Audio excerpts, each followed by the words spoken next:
ได้อภิบาลประธานปอนอันประเสริฐได้ปกปักรักษาปกป้องคุ้มครองประเดชพระคุณหลวงพ่อได้มีความสุขกายสุขใจสุขภาพพระนามัยสมบูรณ์แข็งแรงได้สถิตเป็นร่มโพร่มไทร ของลูกศิษย์ลูกหาตลอดไป100 ขวบเข้าพระวสาขอกราบถวายมุทิตาสักการะโดยความเคารพยิ่งวันนี้ บนวัดบนก็คงจะมีงานทำบุญถวายพระเดชพระคุณเนาะก็บอกกล่าวเล่าขานให้กับญาติโยมทว่าก็มีโยมโทรมาถามวันเกิดหลวงพ่อวันที่ตะไดวันนี้ก็แจ้งแล้วเนอะวันนี้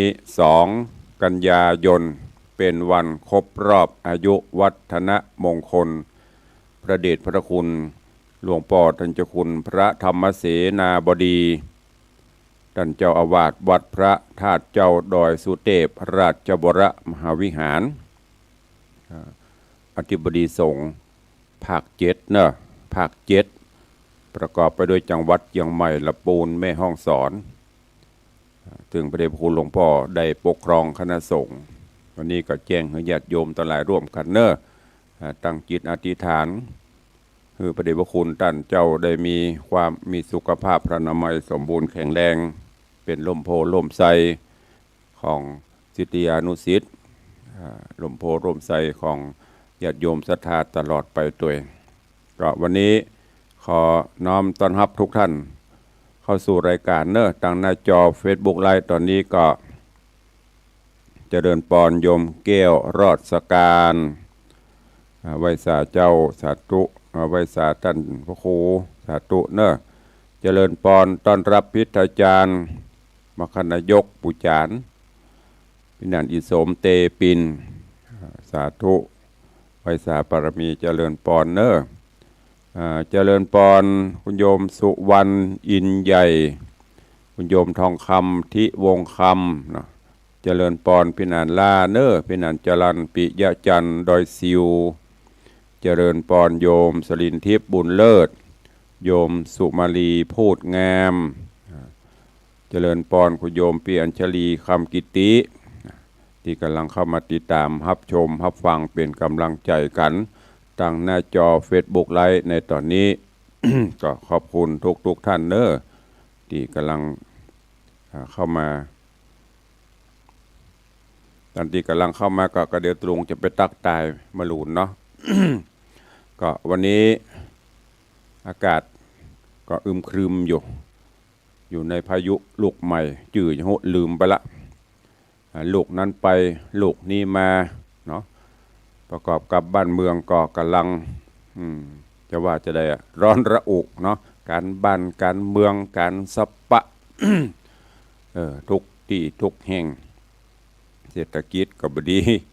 ศรัทธาก็จมญาติโยมก็บ่นกันก็อดทนเอาเนอสภาวะการเช่นนี้มันก็เป็นไปเดี๋ยวมันก็ก้อยๆมาลายคลายลงอย่างที่พุทธองค์ได้ตรัสไว้สิ่งใดสิ่งหนึ่งมีความเกิดขึ้นเป็นธรรมดาสิ่งนั้นทั้งหมดล้วนดับไปเป็นธรรมดา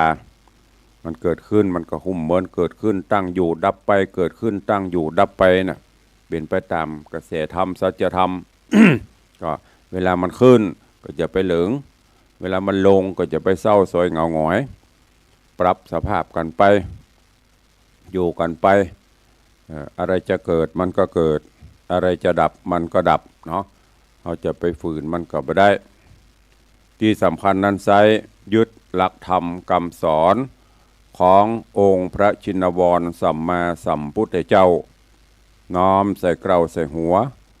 ลึกถึงเอาพระรัตนตรัยแก้วเจ้าทั้ง3ประการมีพระพุทธรัตนะพระธรรมรัตนะพระสังฆรัตนะแล้วก็เอาหลักธรรมคำสอนจะไปไหว้บดายกับพุทโธเมนาโถธัมโมเมนาโถสังโฆเมนาโถแต่ไม่ปฏิบัติประโยชน์มันก็บ่เกิดจะนาโถนาถังจะได้ก็จ้างถ้าเราบ่ปฏิบัติได้ก็ไหว้อ้อนวอนบดายพุทโธเมนาโถพุทธเจ้าเป็นสรณะที่พึ่ง เปิ่งจะได้ก็เปิ่งหลักคำสอนที่พระองค์ได้ส่งค้นคว้าพระธรรมคำสอนของพระองค์84,000พระธรรมขันธ์ย่นย่อลงเหลือ3ขันธ์จาก84,000พระธรรมขันธ์ย่นลงเหลือ3ขันธ์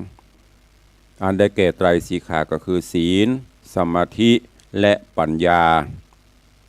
3ขันธ์เนี่ยอยู่บนโลกนี้ร่วมกันมีความสุข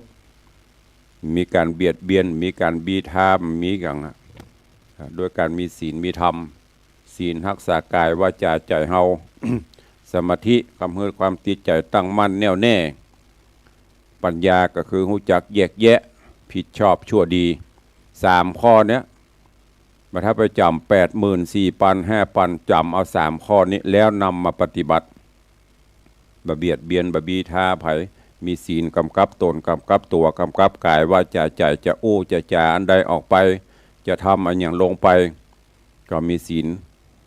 มีสติมีสัมปชัญญะกำกับตนกำกับตัวนั่นก็ฝากไว้กับสาธุชนญาติโยมทุกท่านเนอะเขาเกิดมาพบพระพุทธศาสนาองค์พระสัมมาสัมพุทธเจ้าพระองค์เป็นถึงเจ้าฟ้ามหากษัตริย์พระองค์ก็ยังทรงสละออกไปแสวงหาโมกขธรรมนำมาสั่งสอนโปรดเวนยสัตว์หมู่เฮาเจ้าข้าทั้งหลายเพราะฉะนั้นจะไปเสื่อมไปเสียอย่างตามกระแสตัวกระแสอย่างที่ได้บอกไปทุกครั้งสื่อต่างๆอย่างต่างๆนั่นมันเป็นเรื่องของวัตถุแต่จิตใจเฮาต้องเจริญกว่าวัตถุจะไปเฮือวัตถุเจริญกว่าจิตใจจะไปเอาวัตถุมานำต้องเอาศีลธรรมมานำจิตนำใจเฮาแล้วเฮาจะมีแต่ความสุขได้ยินกรรมนั้นมาได้ยินอย่างมาก็เฮือผ่านเพราะว่าได้ยินเข้าหูจะไปฟังถูออกปากพินิจพิเคราะห์พิจารณาโดยใจปัญญาแยกแยะจะไปตัวกระแสเปิ้นแล้วก็จะไปยึดเอาหลักความคิดของคนอื่นต้องตั้งอยู่บนหลักการความถูกต้องฝากไว้กับสาธุชนญาติโยมทุกท่านเนอะวันนี้ก็เข้าสู่หัวใจของรายการโดยการฟังพระธรรมเทศนาปืนเมืองเหนือในเรื่องของสุวรรณเปะคำสุวรรณเปะคำตุลงได้นำมาเทศนาฮือสาธุชนญาติโยมทั้งหลายก็เกือบจะอวสานแล้วเนอะวันก่อนมาถึงภูกที่12ได้ไปต่อ1วันนี้ก็จะเทศต่อถ้ามีเวลาก็จะขึ้นภูกที่13แล้วก็14 15อันเป็นภูกสุดท้ายก็ต้องขอประทานอภัยสุมาภัยตัวบางวันก็อาจจะหายไปอย่างที่ตุลูกได้บอกแต่ต้นนะบอบแบมพ่องทั้งนี้ทั้งนั้นก็โดยเหตุผลหลายประการบางเทื่อก็สภาพร่างกายมันบ่ค่อยเอื้อเทื่อก็เป็นมึงมังเป็นไปตามอายุไขของมันเป็นไปตามโรคภัยไข้เจ็บ บางเทื่อก็มันบ่สามารถที่จะฝืนได้ก็จะเป็นต้องงดรายการไปพ่องถ้าวันใดสุขภาพแบบมีปัญหาหรือบัติศาสนกิจใดก็บละมาพบมาปะญาติโยมศรัทธาเหมือนเดิมก็แจ้งและทำความเข้าใจทุกท่านตัว พญาสุวรรณเปะคำในตอนที่แล้วลำดับลำดามาถึงโพธิสัตว์เจ้าได้ปกครองบ้านปกครองเมืองพันธุมติราชโดยความสุขบานบันใจไพร่ฟ้าประชาราชก็อยู่เย็นเป็นสุขโดยการมีทศพิธราชธรรมมีการเบียดเบียนบีทามีการใจร้ายอย่างกันอยู่ด้วยความสุขบานบันใจแต่ก็ยังมีปีสะพ้ายปีบนห้องเนี่ยปีเมียมันจะปีสะพ้ายปีเมียถึง6นางก็เกิดความอิจฉาตาฮ้อนเกิดความอาฆาตพยาบาท1ก็คือผัวก็ตายละไป2ก็บ่ได้ปกครองบ้านปกครองเมืองสักกรรมป่อที่แรกเบื้องต้นก็เกิดความฮักแต่หลังๆมาเมื่อบ่ได้ทำมาอย่างฮื้อเป็นปฏิประจักษ์ ป่อก็เริ่มรังเกียจเมื่อเป็นเช่นนี้ละความโมโหโกรธะครอบงำก็ได้แต้มลายแต้มชานไปบอกกล่าวฮือป่อผัวถึงหกเมืองนั่นน่ะว่าประเดี๋ยวนี้เมืองพันธุเป็นจะนี้เนอะแล้วก็มีของวิเศษมีอย่างต่างๆเนี่ยพรรณนาฮือไปก็ปรากฏว่าป่อบ้านป่อเมืองต่างหลาย4-5เมืองก็บอกว่าจะมาเตอะเป็นบุญของเปิ้นลูกเขาตายก็มาเป็นกรรมของมันถ้าไปลบลาเนี่ย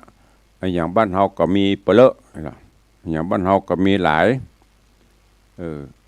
เดี๋ยวนี้จะใครได้อันใดก็มีเปลอะคิดเต๋อละบ่ไปแต่ก็ยังมีแห่งเมืองหนึ่งเจ้าเมืองตักกศิลาชื่อว่าพญามหิทธิราชพญามหิทธิราชนี่จิตใจฮึกเหิมห้าวหาญก็ได้ยินข่าวที่ลูกยิงมาบอกก็เกิดความโหดเกลียดแล้วก็ปลายปอก็ให้ได้สิ่งดีๆที่อาทิเช่นขาบแปะคำกาดาบสลีกันใจอย่างนี้เอามาไว้ก็เลยจะยกทัพโยธาเหล่านี้ไปปราบไปปรามเอาเรื่องราวจะเปลี่ยนจะได้เจิญทุกท่านติดตามรับฟังพระธรรมเทศนาปืนเมืองเหนือเรื่องจุวรรณะแปะคำในภูกที่13เป็นลำดับไปณโอกาสบัดนี้ นะโมตัสสะภะคะวะโตอะระหะโตสัมมาสัมพุทธัสสะ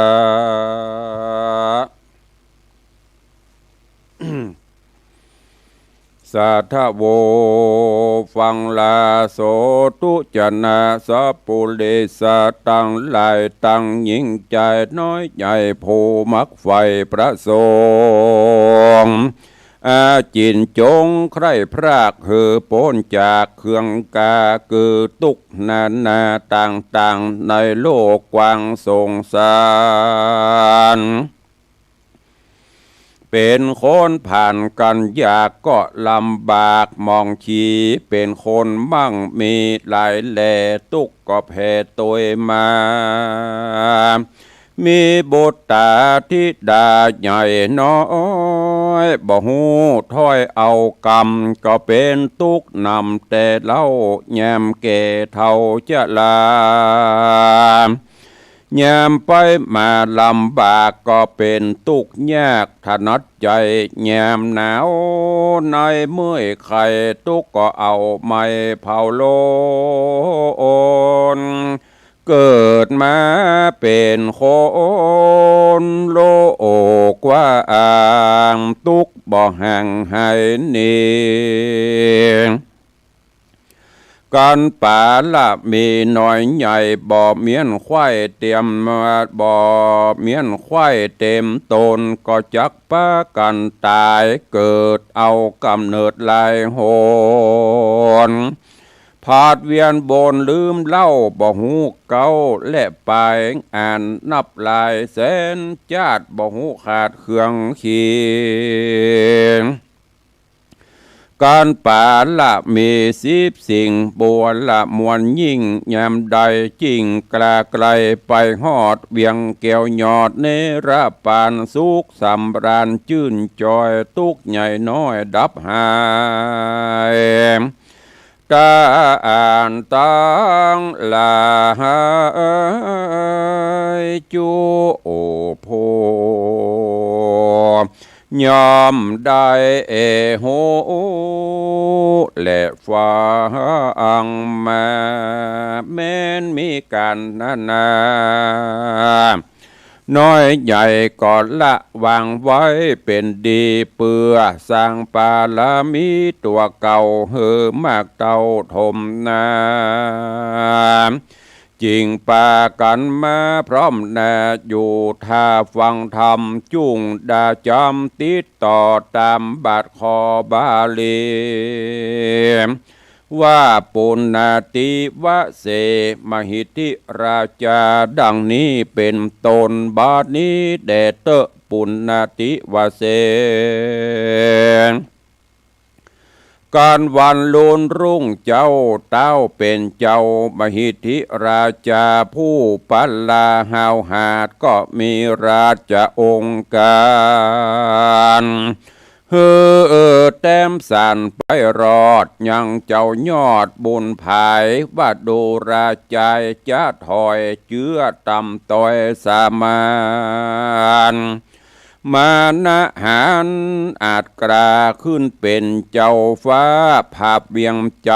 สังบอกขันดิ่งในกึดเล่าเถิงเจื้อเผาเดิมมากูนี้นาเป็นเต้าภาพแผ่นดาวจำปานครเจื้อเต้าโพธรบ่พรสืบแต่มอนปิตาจุมพระญาน้อยใหญ่หูเสียงควายแดนไกลบ่มีไผอาจกล้าไปต่อตาราวีเถิงวันดีปีใหม่ย่อมไปขาบไว้ถวายปันนาการบัดนี้กูยกรีปนหานสีหมู่มาเวทอยู่จุปายการเมืองกลัวตายมวยมอดบ่ได้รอดนานไปกลัวเมียเตรียมใจเป็นไม้ต้านมาซ้อนใต้ไปลุนกลัวหมู่คุณหนุ่มท่าเอาอำมาตย์เก้าแก่มเมืองโยธาเรืองน้อยใหญ่ตั้งไพร่ไตยิงใจจักวำไวมวยมั่งเหลืออยู่ข้างบางห่างบางตาเมืองจุ่งมาขับไว้น้อยตีไกลตีนกูย่อมือจูตั้งกล่าวแล้วบอกเล่าใครปานว่าจักทะวายห่อจันภาษาดกับข้าเปะอาจกุลนากูจักขุนนาวางปล่อยบ่เหือกลาดกร้อยบำวายคือบ่ฮือตายมวยแมงได้เป็นเจ้าจ้างเมินไปจุมคนในไพร่ไตก็จักอยู่ได้สวัสดีของปุรีนี่เล่าก็จักเป็นดังเก่าปังหลังกันเมืองยังตุนจามานกราฮึกหาน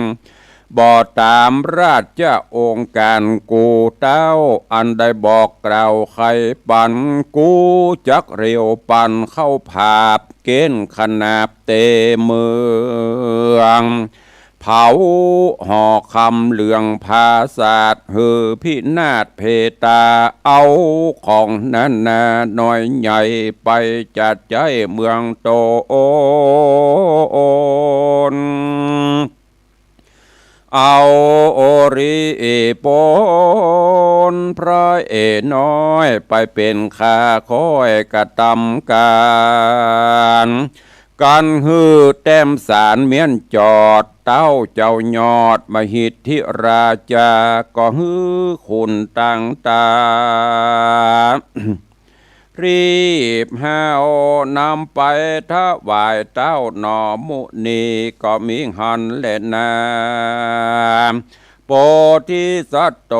ส่วนโพธิสัตว์ตนบุญใหญ่หูเก่งไข้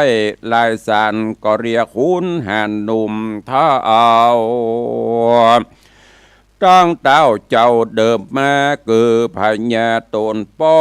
และนางนอมาเฮสีตั้งเสนาบดียศใหญ่มาพร้อมไข้ปรึกษา ว่าบัดนี้เต้าเจ้าจำปาใจหยาบมา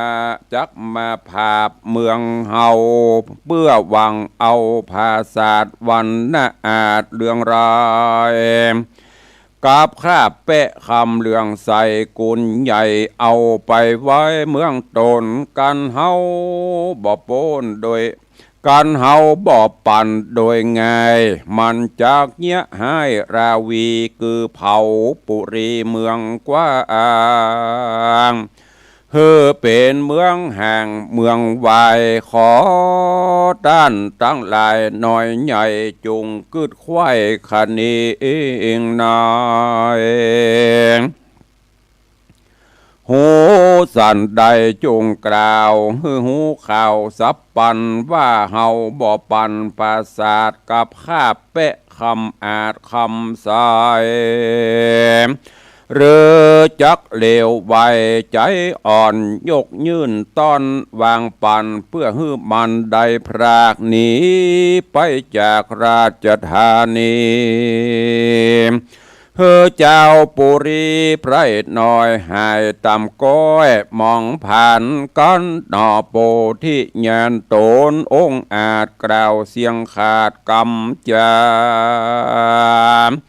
ขุนต่างตาผู้เท่าอำมาตย์เก้าแก่เมืองโยธาเรืองยศใหญ่ต่างขับไว้ทุนสา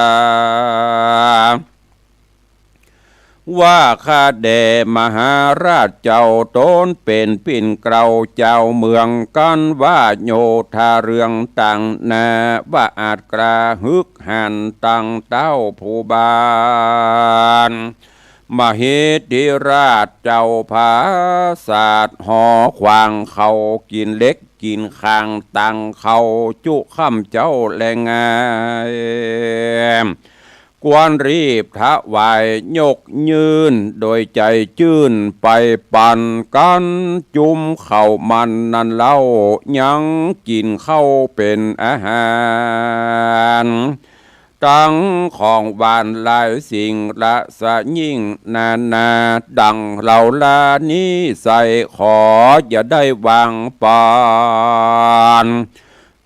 แก่มันโดยง่ายแม่นมันโคดไล่ปาลา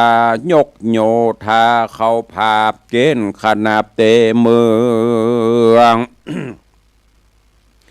โยธาเรืองยศใหญ่เฮามีพร้อมควายนำนาฝึกเฮียนมาบอกขาดจบฉลาดเจิงลายเขาตั้งหลายจุผู้ตั้งคำสู่อาสาขอมหาราชเจ้าจุงกึดเล่าขะนิ่งในแล้วตัดใจปงขาดอนุญาตปันมาข้าตั้งหลายโรบภาพกับเสกหยาบเมืองไกลหันใส่แจงทีสุดเสียงตี้สั่งกาว่าเล่านี้นาคำสู่บ่หอนหูถอยโหนนอพระตัดสะปนฟังแล้วใจพ่องแผ่วจมบานจริงบอกทูตะกันแกวนใจแห่งเต่าไทยจำปาอานำราชสารมาแต่กี้หูแจ้งทีความน้อยว่าดูราคุณเตรียมใจเฮยยศใหญ่อันเต้าไทยจำแม่ตานจุงไกลกระปิกปอกไว้หน้าออกขึ้นหลังไปบอกยังท่านเต้าผู้ภาพดาวจำปาว่าการผาท่านนาใครใดยังผาสัตว์ใหญ่เลืองไรกับข้าเปะคำใสนั่นใสมีกุลเลิศเจียงคานจุงโยกรีปนหานเข้าภาพรบขนาบจริงเอาเหตุเจ้าเฮามวลหมู่ต่างพรำหูจอมการว่าบ่ยกปั่นโดยง่ายย้อนเต้าเต้าหยาบให้กาลีกันดอกมุนียอดซ้อยสูดเสียงซอยกำจาคุณต่างตาแกวนใจก็ขับไว้อันจุลีแล้วลานีกลาพรากออกไปจากเวียงใจ แล้วก็ไป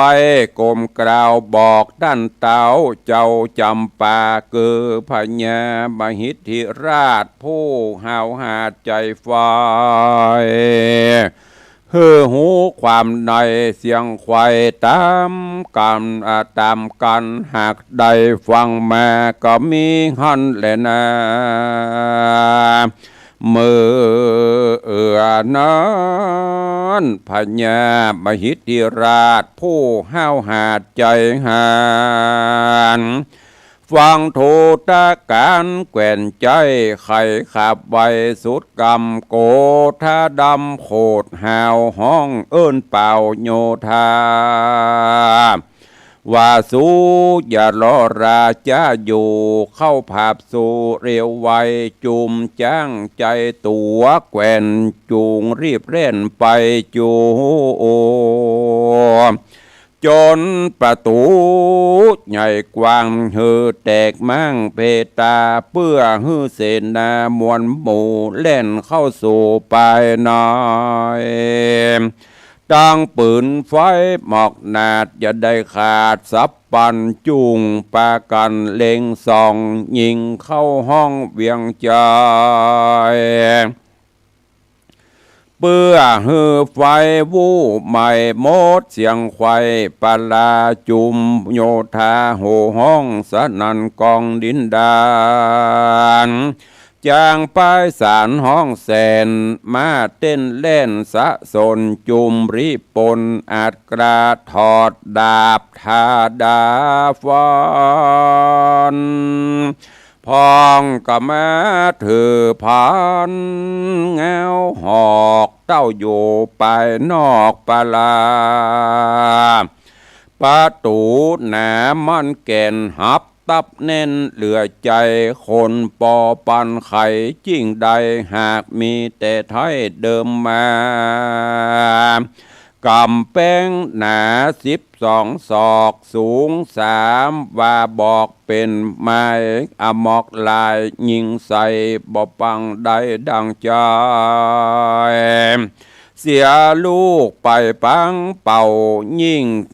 งเสียเฝ้าได้ถ้านูลาย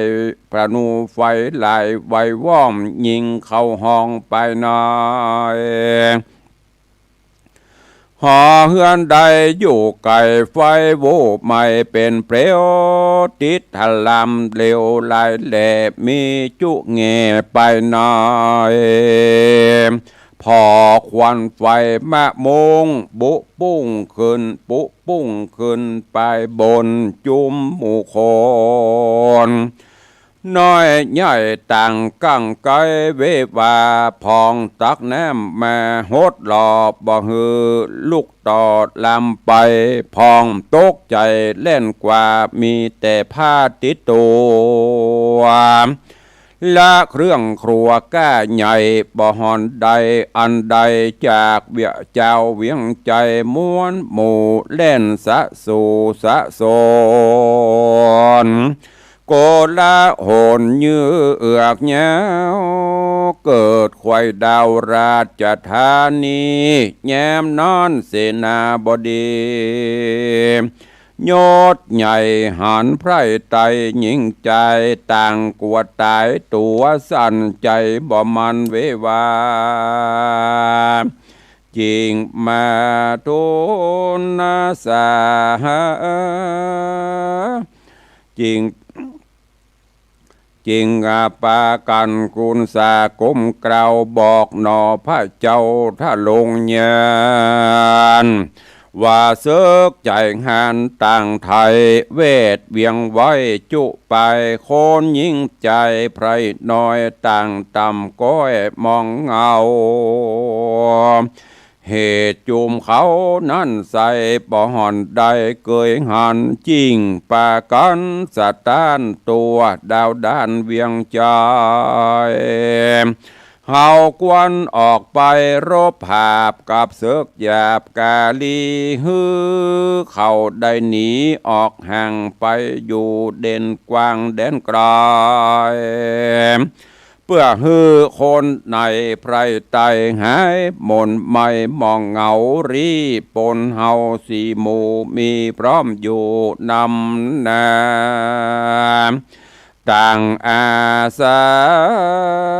คำจ้อยจบแจงไข่จึงลายจูผู้หมายรบภาพกับศึกหยาบทารนข้าขอแต้นตนตั้นเต่าผู้ภาพดาวปัลลายกโยธาจะอาจกระออกไปต่อตาราวี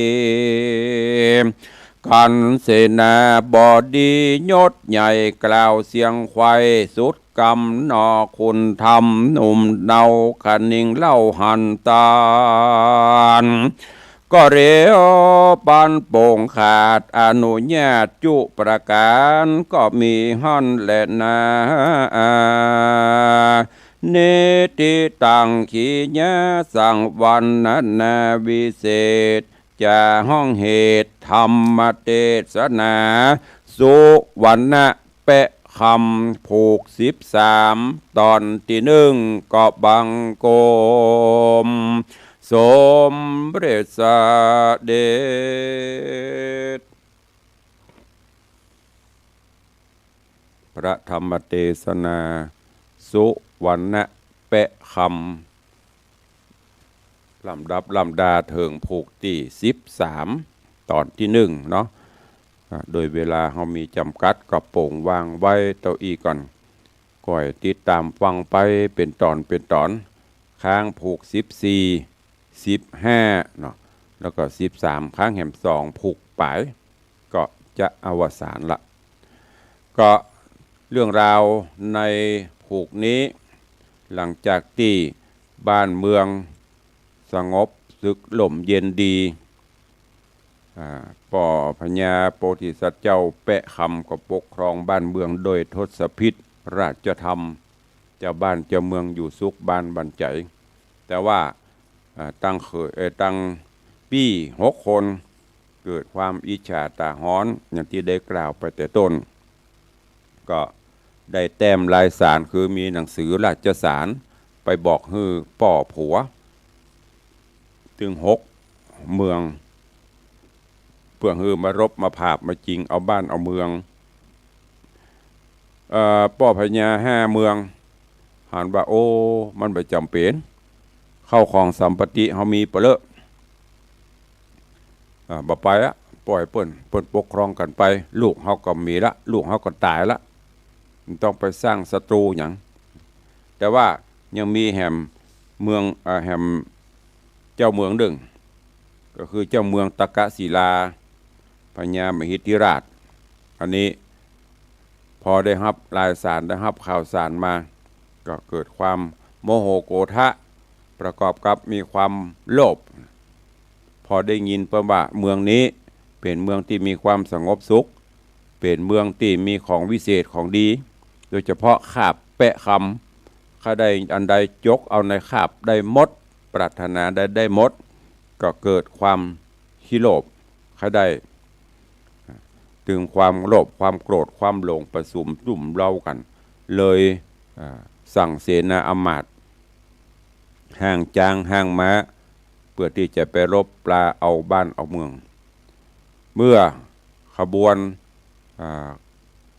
กองทัพนี้ไปถึงหน้าเมืองก็ส่งสารเข้าไปบอกฮือโพธิสัตว์เจ้าแปะคำว่าประเดี๋ยวนี้เฮาพญามหิทธิราชแห่งเมืองตกศิลาได้ยกทัพโยธามาเนอะเพื่อมีความประสงค์ให้ได้ของวิเศษ1ก็คือแปะคำ2ฮึดตกเป็นเมืองขึ้นของเฮาถ้ายอมโดยดีก็บ่มีปัญหาด้านก็ปกครองบ้านปกครองเมืองไปอย่างเก่าอย่างเดิมแต่ถ้าบ่ฮือมีเรื่องโพธิสัตว์เจ้าพอได้รับรายสารนี้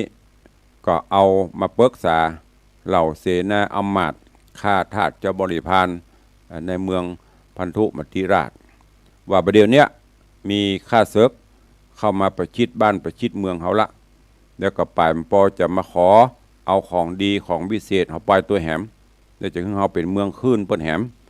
หมู่เฮาจะว่าจะไดห้องประชุมเหล่าข้าทาสจะบริพารโดยเสนาผู้ใหญ่ก็บอกว่าโอ้ท่านเจ้าถวายบังคมเมืองเปิ้นมันบ่ใช่กินเล็กกินขางโลบ่ใช่กินรถถังเป็นกันโลมันก็กินข้าวกินน้ำอย่างเฮาเนี่ยถ้ามันกินเล็กกินคางกินรถถังกินเครื่องบินเป็นลำนั่นก็น่ากลัวอยู่แต่นี่มันก็ยังเฮา กินยังเฮาอยู่ยังเฮาเพราะฉะนั้นบ่ต้องกลัวแล้วก็บ่ฮื้อมีมติยินโลกกันไม่ให้เมื่อเป็นเช่นนี้โพธิสัตว์เจ้าก็ร่างหนังสือรายสารฮื้อกับราชทูตแห่งเมืองตะกะศิลาเอาไปบอกให้เจ้าบ้านเจ้าเมืองว่าประเด็นนี้ไม่ยอมจะเป็นตายร้ายดีก็ไม่ยอมจะเกิดลบลาฆ่าฟันกันก็ไม่ยอมบ่ฮื้อในตอนนี้กำลังนำราชสารปิกไปบอกคือพญามหิทธิราชเรื่องราวจะเป็นจะได้ก็ให้ติดตามฟังกันไปญาติโยมทั้งหลายเนี่ยถ้าเรามาพอมามองย้อนก้าวในยุคปัจจุบันนี่ก็จะบัถ้าพ่อเนี่ยอย่างอันเขมรกับไทยเขาเนี่ยลุกละลานกันอยู่เนี่ยทางที่มาคืดพ่อว่าได้อย่างไปทุกคนอยู่อายุบ่ถึง100 ปีบ่ถึง1,000 ปีก็ต้องตายจากกันอยู่ด้วยกันทุกบ้านบันเจยะบ่ต้องไปยุบ่ต้องไปเย่บ่ต้องไปหวังเอาอำนาจวาสนาอำนาจโดยได้มาด้วยบุญบารมีเท่านั้นดีกะแต่ถ้าได้มาด้วยการไปเบียดบีทาเปิ้นมันอยู่ได้บ่เมินเพราะนั้นก็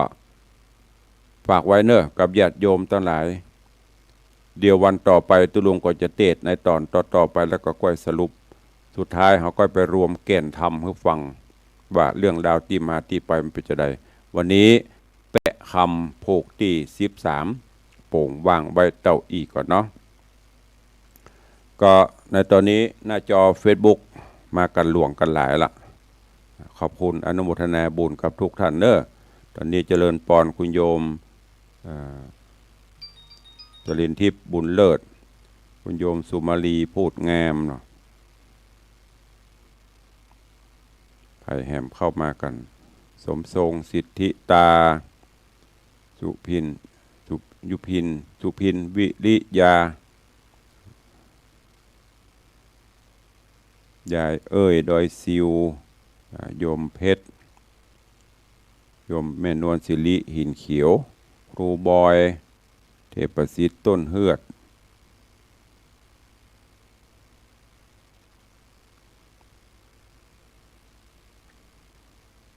โยมพิษสมัยสีเทพธรรมรงค์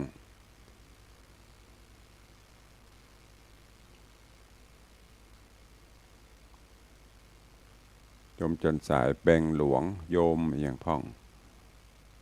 เดี๋ยวตุลุงจะไปอันนี้เนอะไปตักมะลุนท่านพระครูนันทะเจติยาภิบาลโอ้ไว้สาท่านเจ้าคณะอำเภอแม่แตงวันนี้มาเยี่ยมมาแวะมาส่องพอกราบขอบพระคุณครูบาอาจารย์เนอะเทศบ่ม่วนผิดพลาดประการใดขอประทานอภัยในบารมีธรรมด้วยเนอะก็เดี๋ยวตุลุงจะไปตักเนาะตอนนี้มันวุ่นวายมันจะวุ่นวายเนี่ยมันพอตาลายคุยยุยปัดขึ้นปัดลงมันสูดไปสูดมาเดี๋ยวใต้รายการจบรายการตุลุงจะไปตักเนาะก็มีข่าวประชาสัมพันธ์มาเนอะวันพุธนี้ตีวัดแม่แกดน้อยสีถ้อยดอนใจสีถ้อยลืมไปละแม่แกดน้อยมันจะมีงานทำบุญครบรอบอายุวัฒนมงคลของท่านพระครูวิสารจริยคุณท่านเจ้าอาวาสก็ไปห่วมกันเนอะไปพอมอนหกเดือน12เพลงไปฟังเสียงเปรตหวยหวนกันนะที่วัดแม่แกดน้อยนะเชิญทุกท่านไปร่วมกันเนอะแล้วก็อันนี้ต่างโยมปอสมานยาวิชัยหรือว่าครอบครัวยาวิชัยก็ฝากบอกประชาสัมพันธ์ FC แฟนรายการเนอะ เชิญชวนร่วมทำบุญขึ้นบ้านใหม่ของพ่อสมานยาวิชัยเพิ่นจะทำบุญบ้านใหม่ในวันที่6นี่วันที่6ที่บ้านเจ้าแลอำเภอแม่แตงบ้านเลขที่97หมู่1ตำบลเจ้าแลเนอะใครที่เป็นรู้จักมักคุ้น FC เดียวกันเป็นเพื่อนกันก็ถ้าว่างก็ไปร่วมไปกินข้าวน้ำจ้ำข้าวตอนไปกินข้าวแรงโดยก็ได้เพิ่นมีพิธีสงฆ์แล้วก็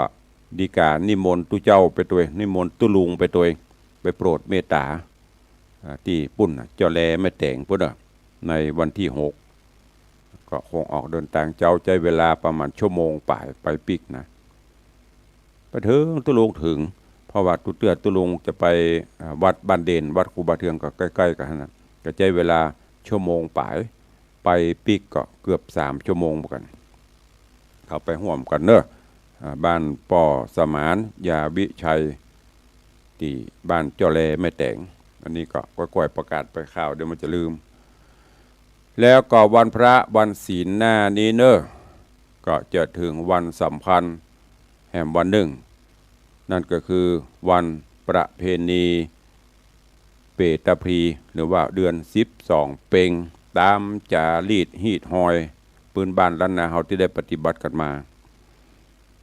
ก็ที่วัดวังสิงคำก็เชิญชวนทุกท่านได้มาร่วมกินร่วมทานอุทิศกันละปันผลบรรพชนเฮาเนอะใครจะทานสังฆทานอันใดก็เอามาร่วมกันได้ดังที่ได้ปฏิบัติกันมาทุกปีกินข้าวน้ำจำเข้าไงแล้วเมื่อพร้อมได้เวลาเลิกผ่านนาทีเลิกงามยามดีก็จะได้ยื่นโยงองค์การโอกาสเวียนตาลหยาดน้ำหมายตาลเทศนาธรรมแล้วก็จะได้น้อมนำเอาสังฆทานอุทิศถวายคือกับบรรพบุรุษบรรพชนผู้ล่วงลับดับขันไปก็เชิญชวนทุกท่านเนอะใครจะร่วมโมทนาบุญฝากบุญก็เอามาฝากมาได้ ซึ่งก็อันมีโยมปเลี้ยงธนวัฒน์โยมแม่เลี้ยงทัดพิชาสุสิงคำก็ได้นำปัจจัยร่วมโมทนาบุญเป็นสังฆทานเป็นยอดทานเป็นอย่างต่างๆแล้วเนี่ยได้มอบถวายมาเป็นจำนวนเงิน 10,000 บาท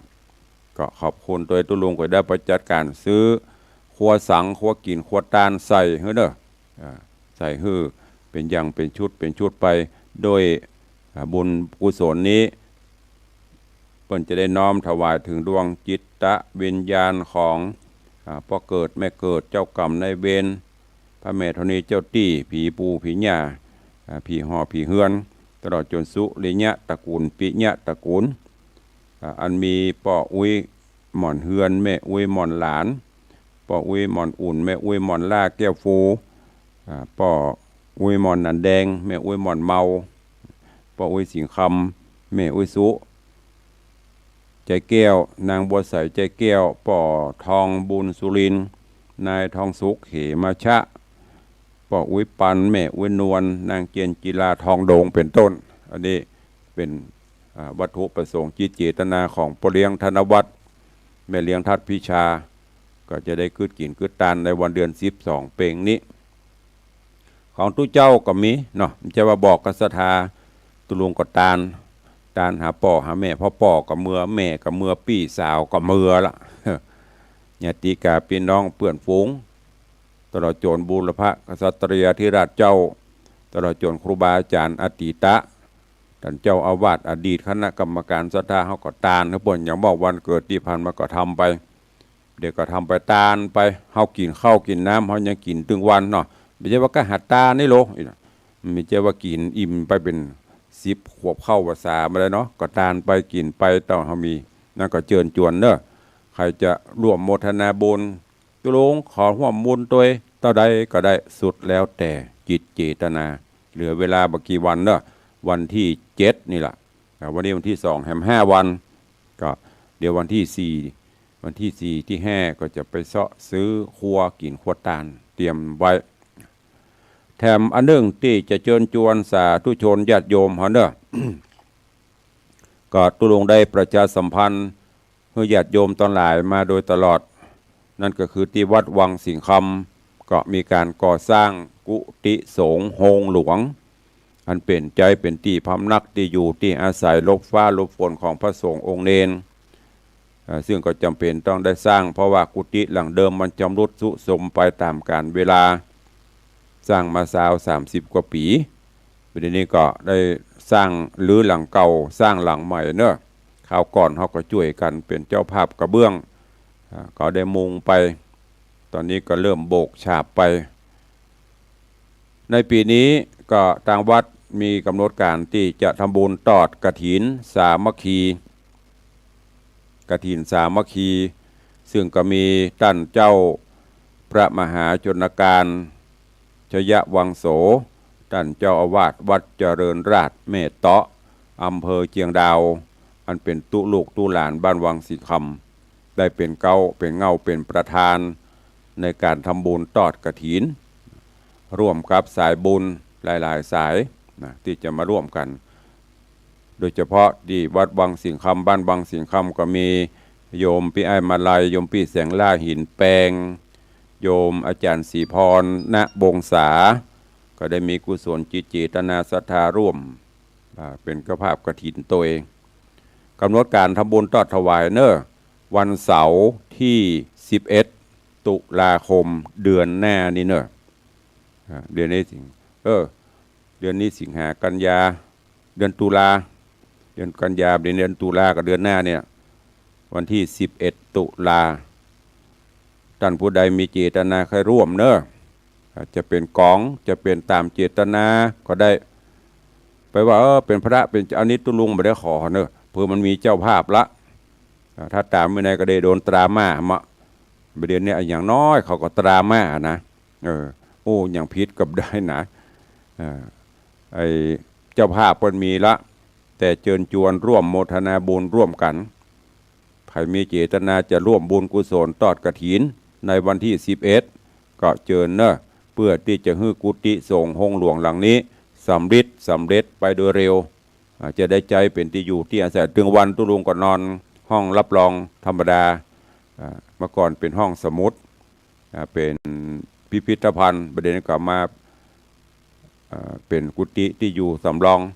ถ้าฝนตกกรรมก็ผวามกันนะฝนหัวเนี่ยฝนถึงบอกว่าฝนบตกบุหัวเฮือนไปหัวอยู่ตูบอยู่ป่างมันม้วนเหมือนเฮือนมันบะม้วนนี่ก็ฝากไว้เนอะใครจะร่วมบุญกุศลที่วัดวังสิงคำก็เชิญและบอกมาโดยตลอดไม่ต้องกลัวจะสูญหินสูญดินสูญทรายทุกบาททุกสตางค์ดำเนินการตามวัตถุประสงค์ตุลุงจดเอาลายหมายเอาชื่อทุกบาททุกสตางค์ทุกท่านทุกคนไว้ตรวจสอบได้ตลอด24 ชั่วโมงถึงบอกแล้วไม่ต้องกลัวเนาะการใจอย่างประเด็นนี้มันเข้มงวดคนจะทำบุญสุนทานนะก็เป็นอันกลัวทำบุญกับวัดวังสิงคำไม่ต้องกลัวมีบัญชีไว้ตลอดแล้วก็ดำเนินการตามวัตถุประสงค์โดยที่ไม่มีงบประมาณจากทางราชการบ่มีสตางค์ตั้งนอกมาอุดหนุนมาด้วยแรงศรัทธาแปลว่าความเชื่อไว้เนื้อเชื่อใจกันวัดทุกวัดบ้านเฮาประเดี๋ยวนี้ส่วนน้อยที่จะมีงบมาช่วยโดยมากก็มาด้วยแรงศรัทธาพระสงฆ์องค์ข้าเจ้าก็เชิญชวนศรัทธาขึ้นลำต่ำสร้างไปอันนี้ก็ฝากไว้กับทุกท่านเนอะเอาเข้าสู่โหมดท้ายรายการใครจะใครจะรายงานโตเชิญทดเวลาแถมหน่อย0817836540 0817836540ใครจะจะจ่าตัวรายงานตัวหรือจะร่วมโมทนาบุญเชิญเข้ามาได้เนอะ0817836540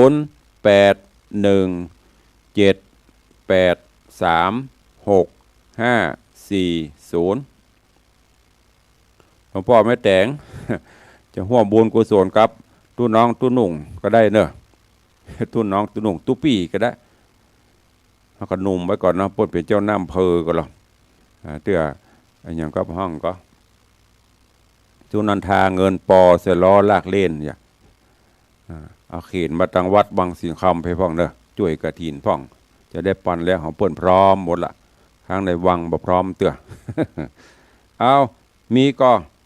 0817836540ดักปิ้งบินบ่อยปีนี้พินานิสมจะเอากระถินตัวกี่กองก็ว่ามาเนอะของพินานี้บ่าวหน้ากองละหมื่นก็พอละ พินานิสมไปช่วยตลอดช่วยทั้งกายช่วยทั้งใจกินไปตานไปได้มากระตานไปหมอกดูเจ้านะไปเวรตานไปเป็นพิธีกรไปฮันปนี้ได้มากระตานไม่ได้เป็นฝ่ายรับอย่างเดียวนะเป็นผู้ให้ตัวเองเนี่ยแน่อนุโมทนาถ้าฮับอย่างเดียวนี่มันได้ต้องฮือตัวตานตัวเดี๋ยวมันถึงมาปิ้งเข้ามาแล้วฮะเอาแน่นอนครับให้เรา เอานักๆนะจะเอาแน่นอนนะเนอะช่วยบอกเปลี่ยนแปลงเป็นไม่ใช่เป็นเก้ามันปวดเป็นประธานนะก็พี่นานเนาะเป็นประธานสักสายบุญหนุนนำโดยพี่นานอิสมเตปิน1 สายกันเนาะจะได้กี่หมื่นก็ว่ากันไปโอ้เปเลอะFC พี่นานก็ใช่ย่อยเนอะไปหั่นกับประกาศปีนี้พี่นานไปเป็นเจ้าภาพเป็นประธานร่วมกฐินเด้อเดี๋ยวกับคนนั้น200 300ได้นักอะสมทรงสิทธิตานี่ยาวกี่ต้นโอ้นึกว่าอันอีแม่เอา1 ต้นเป็นว่าฟังอยู่สาธุอนุโมทนาเนอะบุญรักษาเจ้าก็นึกว่าก็ได้ยินสมทรงสิทธิตาจากร้องวัดแดงอีแม่เอาต้นนะตุเจ้าหมื่นเนอะโอ้ไทยเนี่ยแขวนฟังอยู่เจ้า เซลเล่นบ่ได้นะแม่เนอะ